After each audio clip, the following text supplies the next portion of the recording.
जेव्हा 1982 ला संघटनेचा जन्म झाला आणि त्याचं खरं मूळ जे आहे या वसई तालुक्यामध्ये जे दैसर गाव आहे, त्या दैसर गावामध्ये संघटनेचा जन्म झाला. 1982-83 चा काल होता आणि वेठबिगार मुक्तीचं काम सुरू असताना 15 ऑगस्ट जवळ आला होता. आणि ज्या वेळेला या देपिवलीमध्ये जो कॅम्प सुरू असताना त्या कॅम्प मधल्या लोकांना विचारलं की 15 ऑगस्टच्या बाबतीमध्ये तुम्हाला काही माहिती आहे का? त्या ठिकाणी जो काही श्रमजीवी वर्ग होता, जे काही लगीनगडी होते, त्यापैकी एकालाही 15 ऑगस्टच्या बाबतीमध्ये माहिती नव्हती. आणि संघटनेने विचार केला, भाऊताईने विचार केला की आपण 15 ऑगस्ट साजरा केला पाहिजे, याचं महत्व आपल्या लोकांना सांगितलं पाहिजे. आपण हा 15 ऑगस्ट का साजरा करायचा? 1983 ला ज्या वेळेला देपिवली म्हणजे आपल्या इथून अगदी 3 किलोमीटर, साधारणतः 2.5-3 किलोमीटर गाव आहे देपिवली, त्या देपिवलीच्या जिल्हा परिषदच्या शाळेमध्ये आपली लोक 15 ऑगस्टला गेली. परंतु त्या वेळेला आपल्या गरिबांना, आपल्या श्रमजीवींना, आपल्या जे काही लगीनगडी होते त्यांना त्या ठिकाणी 15 ऑगस्टचा कार्यक्रम करू दिला. आणि त्या ठिकाणी असं दाखवून दिलं की तुम्हाला झेंड्याला वंदन करण्याचाच अधिकार नाही. फक्त जो काही त्या ठिकाणचा प्रस्थापित वर्ग होता, मालक वर्ग होता, त्याने त्या ठिकाणी धिंगाणा घातला, नंगानाच केला आणि आपल्याला त्या वेळेला 15 ऑगस्ट 1983 ला करू दिलं नाही. आणि त्याच वेळेला संघटनेने त्या ठिकाणी निर्धार केला, एक शपथ घेतली की 1984 चा म्हणजे पुढच्या वर्षाचा जो काही 15 ऑगस्टचा कार्यक्रम आहे, तो 15 ऑगस्टचा कार्यक्रम आपण या ठिकाणी साजरा करायचा. अनेक वेळेला देव आपली संघटनेची आणि आपल्या सर्वांची परीक्षा बघत असतो. ज्या दिवशी 15 ऑगस्ट 1984 दिवस उजाडला, त्याच दिवशी जसं आता आपण जे काही मुलांचं आंदोलन केलं आणि म्हणजे खूप पाऊस होता, तसा पाऊस रात्रीपासून सुरू होता, भयानक पाऊस सुरू होता. अनेक लोक जे त्या वेळेला अगदी नव्याने संघटना वेगवेगळ्या गावांमध्ये जात होती, ह्या नदीच्या त्या बाजूचा भाग हा संघटनेमध्ये अतिशय महत्वाचा होता. मग मेढा असेल, आळणे असेल, भिनार असेल, भाताने असेल, इकडच्या लोकांना येण्यासाठी कुठलाही रस्ता नव्हता. जे हिम्मतवाले होते, म्हणजे एवढी मोठी नदी पार करून येणं, पोहून येणं, त्यांना हिम्मतवाला सांगावं लागेल. काही ठराविक चेहरे ती नदी पार करून त्या ठिकाणाहून पोहून आले. ज्या वेळेला आपली रॅली, आपली मिरवणूक देपिवली फाट्याच्या आसपास गेली आणि भाऊतांच्या लक्षात आलं जी काही आपली लोक आहेत त्याच्या कितीतरी पटीने, 3-4 पटीने पोलीस यंत्रणा त्या ठिकाणी उभी आहे. आपल्याला झेंड्याला वंदन करता येणार नाही म्हणून 37-1 त्या ठिकाणी लागू केला. भाऊताईंच्या लक्षात आल्यानंतर धूम पाऊस असताना सुद्धा भाऊताईने ती रॅली, मिरवणूक त्या ठिकाणी थांबवली. आणि ही मिरवणूक थांबवल्यानंतर जी काही थोडीफार लोक होती, साधारणतः 100-150 लोक असतील, त्यांना सांगितलं की आपल्याला पोलिसांनी या ठिकाणी झेंड्याला वंदन करायला बंदी हुकूम आणलेला आहे, आपण झेंड्याला वंदन करू नये म्हणून त्यांनी अशा पद्धतीनं आपल्यावर दबाव आणण्याचा प्रयत्न केलेला आहे. जर तो 37-1 आपण मोडला तर आपल्यावर गुन्हा दाखल होऊ शकतो, आपल्यावर लाठीचार्ज होऊ शकतो, आपल्याला अटक होऊ शकते, काहीही होऊ शकतं. त्यामुळं ज्याला कोणाला जायचं असेल तर त्यांनी आताच निघून जा. अगदी नवखी संघटना होती. संघटनेवर जी लोक आली होती त्यांचा कदाचित विश्वास असेल की नाही हे सुद्धा भाऊताईंना कल्पना नव्हती. आणि ज्या वेळेला असं सांगितलं की ज्याला कोणाला जायचं असेल त्यांनी आताच निघून जा, पुढे गेल्यानंतर आपल्यावर लाठीचार्ज होऊ शकतो, आपल्याला अटक होऊ शकते, आपल्यावर गुन्हा दाखल होऊ शकतो. त्यामुळे ज्याला कोणाला जायचं त्याने आताच निघून जा. आता आपल्यापैकी अनेक जण शिकलेले आहेत. त्यावेळेला संघटनेमध्ये कुणीही शिकलेलं नव्हतं. कदाचित भाऊताई आणि चुकून जाबर भाऊ सोडला तर. निष्ठा काय असते हे त्यावेळेला त्या सर्व लोकांनी 100-150 लोकांनी दाखवून दिला नाही. एकही माणूस त्या रॅलीतून बाहेर निघून गेला नाही. ही संघटनेची आताच्या घडीला कदाचित विचारलं हो की पोलिसांकडे बंदूक, हातामध्ये काठ्या आणि बाकी जर हत्यारं दिसली तर मला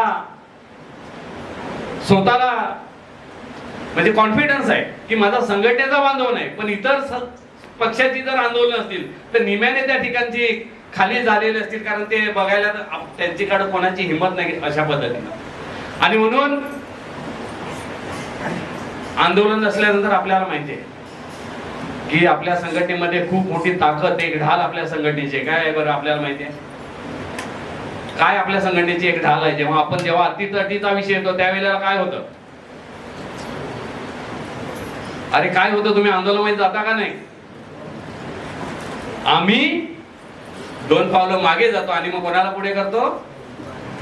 हा बरोबर ना, ही आपली ताकद आहे, एक ढाल आहे ना संघटनेची. आणि म्हणून त्यावेळेच्या आपल्या वाघिणी असतील, मग वेणुबाई असेल, विमलबाई असेल, लिलूताई असतील, त्या आज आपल्यामध्ये नाही आहेत. अशा अनेक वाघिणी पुढे गेल्या. पोलिसांनी कडेच्या कडे केले होते. आपण 1 पट, त्याच्या 3 पट पोलीस होते. पाऊस धुवाधार पडत होता, सर्व शेत पाण्याने भरली होती. घोषणा दिल्या, श्रमजीवी संघटना जिंदाबाद, लढेंगे जीतेंगे. आणि जी बायांनी आगेकूच केली, पोलिसांनी केलेल्या कडेचे कडे त्यावेळेला सर्व तोडून टाकले. आपल्यापेक्षा 3 पट पोलीस असताना सुद्धा पोलिसांना शेतामध्ये लोळून टाकलं आपल्या लोकांनी. आणि पहिला 1984 ला आपण त्या ठिकाणी झेंड्याला वंदन केलं. 1947 ला आपल्या भारताच्या देशाला स्वातंत्र्य मिळालं. परंतु या परिसरातल्या श्रमजीवीला, गरीबाला, वेठबिगाराला 1984 ला खरंच स्वातंत्र्य मिळालं. हा इतिहास आहे. आणि म्हणून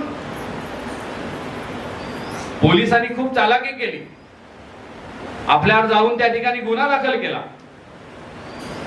आणि मग पोलिसांनी गोड गोड बोलून भाऊंना, आपल्या सर्व लोकांना कोर्टात हजर राहायला सांगितलं. आता त्यांनाही कल्पना नव्हती. पोलिसांनी सांगितल्याबरोबर आपले भाऊ असतील, आपल्या सौतापिका ताई असतील, राणीताई छोट्या होत्या, 3 वर्षाच्या होत्या, त्या राणीताई असतील, निवृत्त तहसीलदार भुसकुटे भाऊ, सदाशिव राठोड, माधू जाबर, लक्ष्मण लांगे, दशरथ लांगे, गंग्या घोगरा, पांडुरंग भोईर, आणि ज्यांना वसई तालुक्याला एक चांगलं रत्न दिलं असे सुकुरवार निलेशचे वडील, हे कोर्टात हजर झाले. आणि हजर झाल्यानंतर कोर्टाने विचारले यांना की गुन्हा कबूल आहे का? याने सांगितलं हो कबूल आहे. आणि कबूल केल्यानंतर मग त्याने सांगितले की तुम्हाला जामीन द्यावे लागतील. आता पोलिसांना तोपर्यंत ही स्ट्रॅटेजी माहिती नव्हती. आपल्या सर्व लोकांनी सांगितलं की झेंड्याला वंदन करणं जर गुन्हा असेल तर तो आम्हाला कबूल आहे, आणि तसं असेल तर हा आम्ही गुन्हा केलेलाच नाही, त्यामुळे जामीन देण्याचा प्रश्नच येत नाही. हे सांगितल्यानंतर पोलिसांची तारांबळ उडाली का आता काहीतरी घडेल, काहीतरी प्रॉब्लेम होईल, काहीतरी अडचण निर्माण होईल. आणि मग पोलीस येऊन भाऊताईंना विनवणी करत होते की तुम्ही जामीन देऊन टाका, नंतर केसचं काय करायचं ते बघू. ह्या सर्व त्यावेळच्या सैनिकांनी सांगितले की नाही, आम्ही जामीन देणार नाही. शेवटी कोर्ट सांगायला लागलं की मी तुम्हाला बॉन्डवर सोडते, मी तुम्हाला बॉन्डवर सोडतो. यांनी सांगितलं की आम्हाला मान्य नाही, आम्ही गुन्हा केलेला नाही, त्यामुळे आम्हाला जे काही शिक्षा, आम्ही जो तुम्हाला वाटतं की झेंड्याला वंदन करणं जर गुन्हा आहे तर तुम्हाला वाटत असेल तर आम्ही बॉन्डवर सुद्धा सुटायला तयार नाही, आम्ही जामीन द्यायला तयार नाही. आणि म्हणून ही जी नावं घेतली, ह्या सर्व लोकांना फक्त ताई सोडून ठाण्याच्या कारागृहामध्ये नेऊन टाकलं.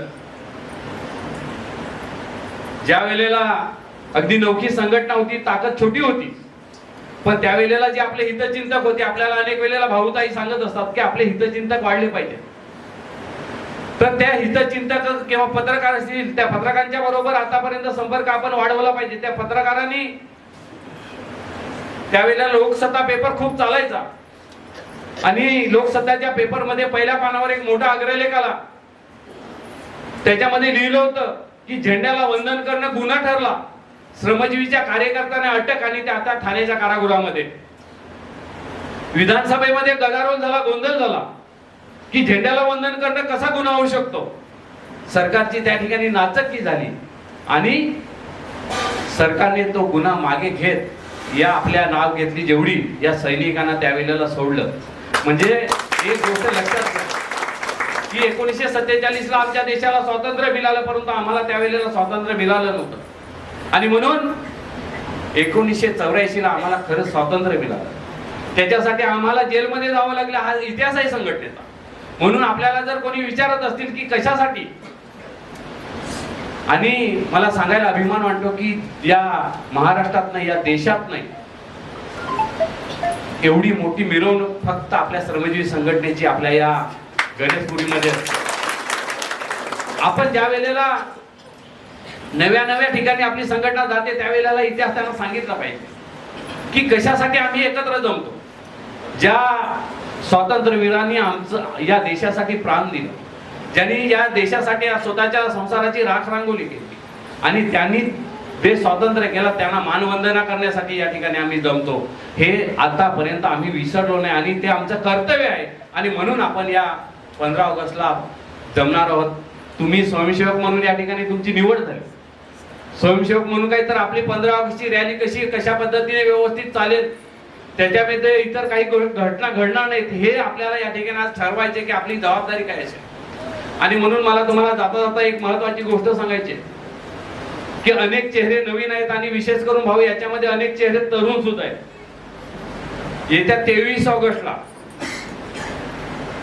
भाऊंचा वाढदिवस आहे, तुम्हाला माहिती आहे का? आणि म्हणून मला भाऊंना एक शब्द द्यायचा आहे आणि तो तुमच्या वतीने दिला तर चालेल का? अरे दिला तर चालेल का? आवाजात दम नाही, दिला तर चालेल का? तुम्ही विचारलं नाही की पहिलं काय ते सांग मग हो करतो. आणि त्यामुळं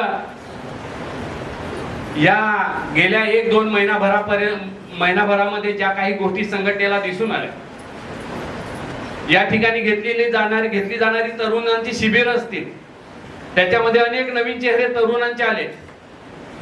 परवा विक्रमगड मध्ये ज्या वेळेला कावळे आश्रमशाळेला आम्ही भेट दिली त्यावेळेला काही गोष्टी आमच्या लक्षात आल्या आणि विजय भाऊ, बारा भाऊ, सीताताई, मी असा एक विचार केला आणि तो विचार या ठिकाणी आज भाऊंच्या कानावर मला टाकायचा आहे की जशी श्रमजीवी संघटना आहे तशी श्रमजीवी विद्यार्थी सेना असली पाहिजे तरुणांची, असा एक विचार आमच्या मनामध्ये आला. आणि म्हणून तुमच्या वतीने या 23 ऑगस्टला आपण विद्यार्थी सेना जी आपली संघटनेची असेल त्या विद्यार्थी सेनेची स्थापना करायची का, हे मला तुम्हाला विचारायचं होतं. चालेल का तुम्हाला? आपल्या पोरांना याच्यामध्ये आपण उतरवणार का? आणि म्हणून भाऊ मी तुम्हाला या सर्वांच्या वतीने शब्द देतो की येत्या 23 ऑगस्टला आपल्या संघटनेची नवीन पिढी, ज्याच्यामध्ये अनेक तरुण असतील, इथे मोनिका आहे, मोनिका सारखी पोरगी असेल, प्रदीप सारखा असेल, प्रदीप आलाय का? प्रदीप मागे आहे, असे सूरज वाडाचा अनेक जण आहेत. अशी तरुण पिढी या आपल्या विद्यार्थी संघटनेचं प्रतिनिधित्व करते. आणि म्हणून मला जे सांगायचं होतं या प्रास्ताविकेमध्ये, खरंच जास्त वेळ मी या ठिकाणी घेतला, परंतु जो इतिहास आहे हा इतिहास सांगणं गरजेचं होतं. आणि म्हणून अशिक्षित लोकांनी जो आपल्या संघटनेचा पाया बांधला, तो पाया एवढा मजबूत आहे की आज आपल्यासारखे एवढे जण तयार झाले तरी तो पाया खचणार नाही, एवढा मजबूत पाया त्या लोकांनी बांधला. आजच्या दिवशी मी खरंच त्यांना मनापासून सर्वांना ज्यांनी या संघटनेच्या पायामध्ये आपलं योगदान दिलं त्यांना मनापासून धन्यवाद देतो आणि या ठिकाणी माझं प्रास्ताविक थांबवतो. जिंदाबाद सर्व.